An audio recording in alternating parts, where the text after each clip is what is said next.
Ustaz, kebetulan nama kita sama. Bukan kebetulan ya. Ya antum diberi nama, saya diberi nama. Sama-sama Adi, cuman belakangnya aja beda. Hehe. Satu mau ngapain tanya? Allahu Akbar. Saya mau tanya Ustaz, baik Adi. Jika ketika sedang salat, kalau sudah pakai jika, jangan pakai ketika.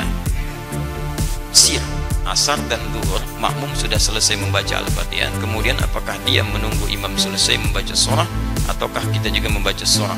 Bagaimana kalau surah yang makmum baca berbeda dengan imam? Dalam salat makmum dengan imam, kita bisa lihat kondisinya. Pertama, ayat-ayat yang mengisyaratkan, bahkan hadis-hadis mengisyaratkan dalam kondisi makmum mendengarkan bacaan imam. Ya, di antaranya misalnya, فَإِذَا قُرِئَ الْقُرْآنُ فَاسْتَمِعُوا لَهُ وَأَنصِتُوا لَعَلَّكُمْ تُرْحَمُونَ. Jika dibacakan Al-Quran, dibacakan, jadi ada fokus. Anda memang jadi objek untuk dibacakan Quran. Ya, fastami'u, Anda diam, berhenti. Wa ansitu, ansitu itu lebih kepada diam, fokus, berhenti. Misal, kita ngobrol nih, saya bacakan misalnya, Anda objek bacaannya, maka Anda diam menyimak. Makanya ketika khutbah, kenapa diminta ansitu wasma'u? Karena Anda jadi objek dari khatib, diajak bicara. Kan tidak sopan saya ngajak kepada antum bicara dengan yang lain. Bikin forum dalam satu forum. Sama ketika Anda dibacakan pada Anda ayat Quran, Anda fokus melihat, mendengarkan, fokus dengar. Dan tidak ada fokus paling dalam kecuali saat sholat. Imam membacakan, mohon kepada Allah, dan bacaannya mewakili Anda. Makanya ketika diperdengarkan pada Anda diam, simak baik-baik. Ketika bacaan diperdengarkan kepada Anda, diam, simak baik-baik. Maka Nabi menyampaikan, innama ju'ilal imamu liyutamma bihi, fa qira'atul imam qira'atul ma'mum. Imam dijadikan untuk diikuti. Bacaan imam itu bisa mewakili bacaan makmum. Ketika Anda menyimak, mendengarkan. Nah, apa bagian yang disimak itu? Bacaan Quran. Jadi sebagian yang disimak ini ada yang diikuti. Apa diantaranya? Al-Fatihah. Al-Fatihah. La salata liman lam yaqra bi Fatihatil kitab. Tidak sempurna salat seseorang ketika bisa baca Al-Fatihah, dia tinggalkan Al-Fatihahnya. Ini maksudnya dalam salat berjamaah. Imam baca Al-Fatihah, makmum punya peluang.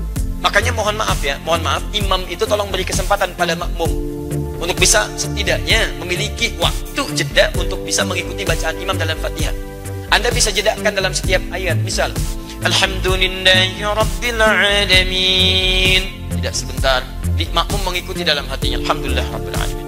Ar-Rahmanir Rahim. Antum ikuti misalnya.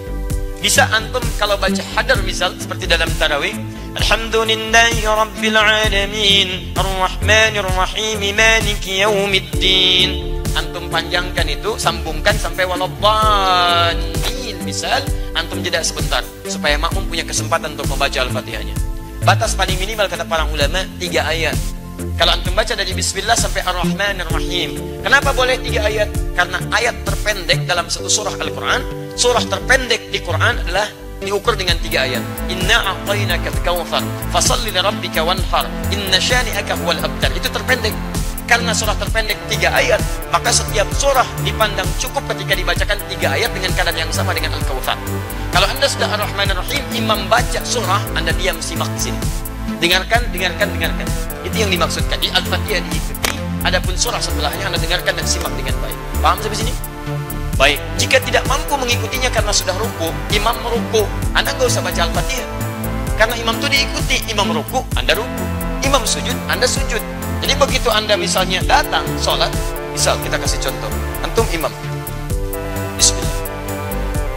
Ini kita ke sini Bismillah. Ruku. Nah, datang ini, masbuk. Bismillah. Baik, niat baik-baik. Sebentar, pertanyaan saya, kenapa antum masbuk? Orang yang bisa tepat waktu, antum